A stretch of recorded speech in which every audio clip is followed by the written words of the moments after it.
Lisbon's earthquake was over in minutes, but its aftershocks traveled for decades.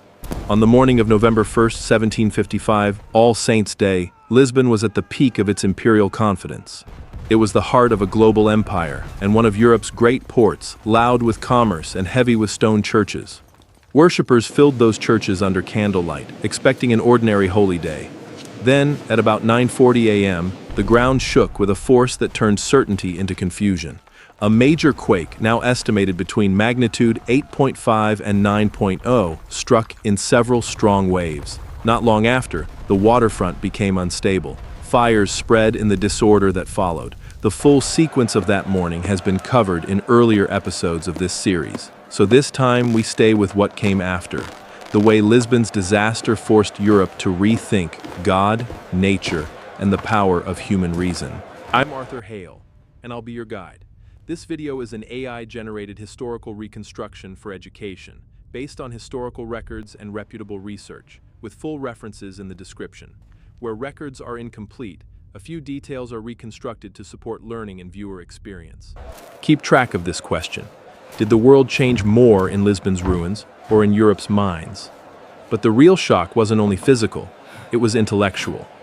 What happened in Lisbon did not stay Portuguese. It became a continental event, an existential shock that hit the Enlightenment where it lived, in the belief that the world was intelligible, ordered, and ultimately compatible with human hopes.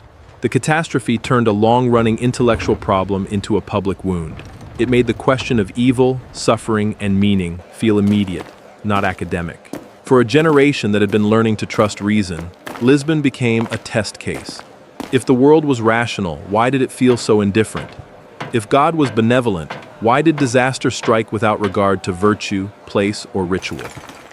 People asked those questions not because they had suddenly become philosophers, but because the scale of the event demanded an explanation strong enough to carry the weight of what had happened. And when religion could not provide a single, satisfying answer, the debate widened. The Enlightenment did not begin in Lisbon, but Lisbon accelerated it. The argument ignited fastest between two towering figures, Voltaire and Rousseau. They did not just disagree about the earthquake. They disagreed about what kind of world humans lived in and what humans were responsible for. Voltaire used Lisbon as a weapon against easy optimism. Before 1755, a popular intellectual mood in Europe leaned on the metaphysical optimism associated with Leibniz, the idea that we live in the best of all possible worlds, created by a wise and benevolent God. Voltaire pushed back hard. To him, Lisbon looked like evidence that a cheerful philosophy could become cruelty when it explained suffering as for the best. He turned the disaster into a public challenge. If this world is the best possible, what would a worse one look like? His poem on the Lisbon disaster became one of the era's sharpest indictments of comforting explanations. Rousseau answered from a different angle. He did not deny suffering, but he redirected blame. He argued that nature's violence had been made far worse by human choices. Dense urban living, tall buildings, crowded streets, and a society that packed people tightly into vulnerable structures. These were human-made amplifiers. In Rousseau's view, Lisbon was not only about God and evil, it was about civilization, planning, and the ways human life can increase risk. He insisted the event should force people to examine their own systems rather than accuse the universe of malice. The clash mattered because it broadened the conversation. Voltaire attacked metaphysical optimism and demanded honesty about suffering. Rousseau demanded accountability for human systems.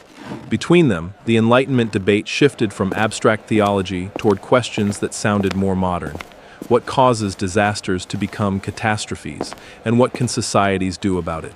In other words, Lisbon helped pull Europe from, "Why would God allow this?" toward, "What are the mechanisms, and how do we reduce harm next time?" When disaster strikes, which feels more convincing, fate or human design? That shift did not stay in the realm of ideas. It pushed thinkers toward explanations rooted in nature.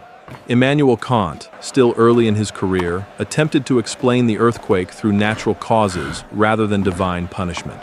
The details of his early earthquake writings were part of a broader turning point. Educated Europeans increasingly treated catastrophe as something to study. Not because faith vanished, but because the need for usable answers grew stronger than the comfort of mystery.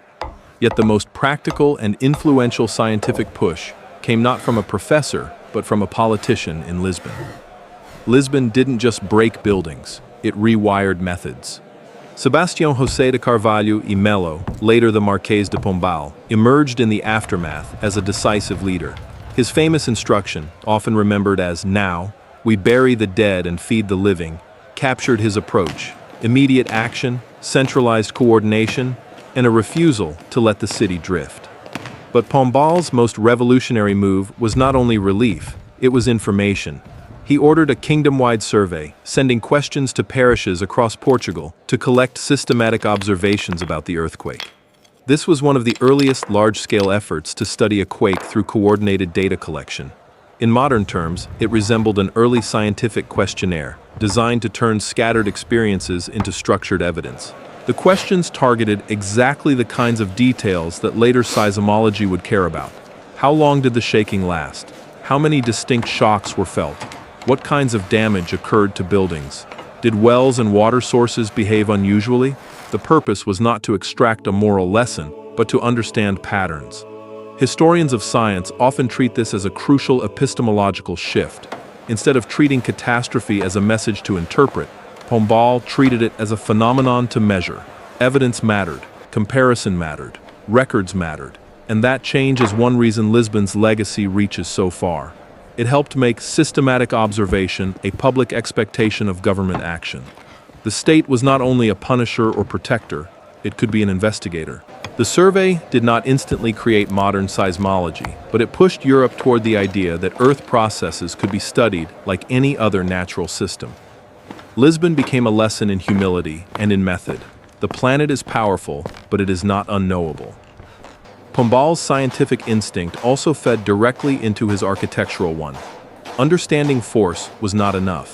Lisbon needed to be rebuilt in a way that respected force, and that is where the Enlightenment moved from paper to stone. Pombal did not aim to restore Lisbon exactly as it had been. His goal was to rebuild it as a model city, modern, rational, and better able to withstand future shocks.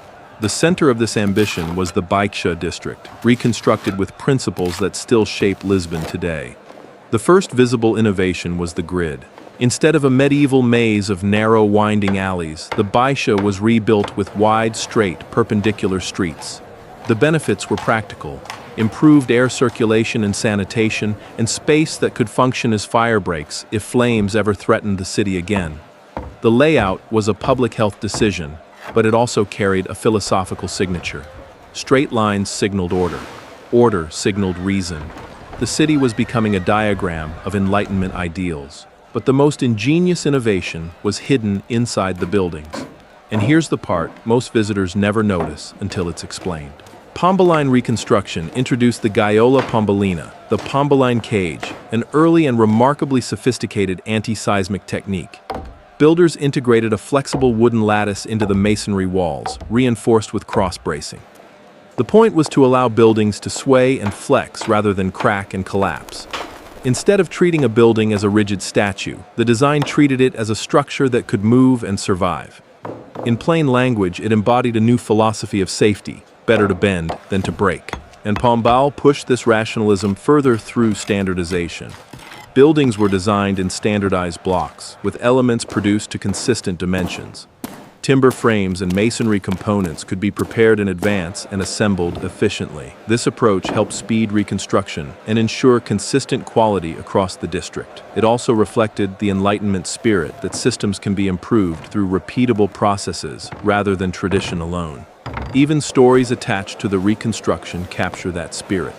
There is a persistent account that engineers tested models by having troops march around them to simulate vibrations. Whether the details are perfectly preserved or not, the image expresses the mindset: test, observe, adjust. Don't only pray that the next disaster will spare you. Build as if the next one will come. If you walked Baixa today, would you notice safety, or would you only see beauty? Modern Lisbon still carries these decisions in its bones. When people walk through the Baixa today, they are not only walking through a historic neighborhood, they are walking through a living museum of resilience and rational planning. Pombalina buildings remain a defining feature, preserved and studied as evidence that reconstruction can be more than restoration. It can be improvement. The deeper lesson of Lisbon's rebirth goes beyond engineering. The 1755 disaster marked one of the first moments when a Western society faced a massive natural catastrophe and responded with state-led reason as a primary tool. Coordinated surveys, systematic data collection, rational urban planning, and structural innovation.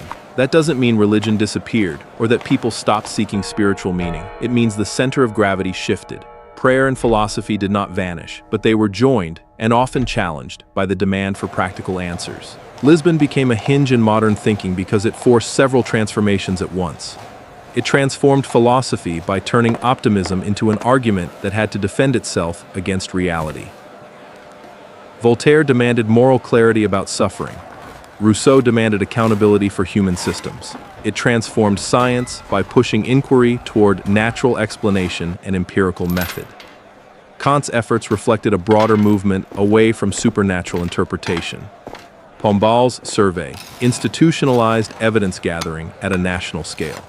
And it transformed the modern city by proving that disaster can be engineered against. The grid and the Pombalina cage were not just local solutions.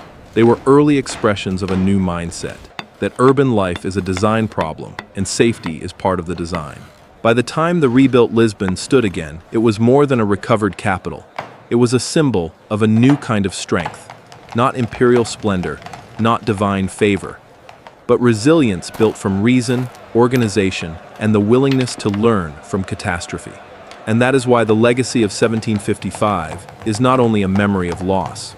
It is a story about how a disaster helped enlighten the world, forcing ideas to harden into methods, and methods to harden into streets, buildings, and institutions. Lisbon's reconstruction did not solve the problem of suffering. No city can solve that. But it changed what people believed humans could do in response. Measure, plan, adapt, and build again, stronger than before. So when the sun falls across the straight streets of the Baixa and the facades glow gold in the late afternoon, it is not just picturesque, it is historical. It is a city quietly saying, the ground can move, the sea can rise, fire can spread, and still, reason can leave something standing. Lisbon rose from ash through reason, but across the ocean, another capital is about to face a fire that will end an era. I'll see you in London, 1600s.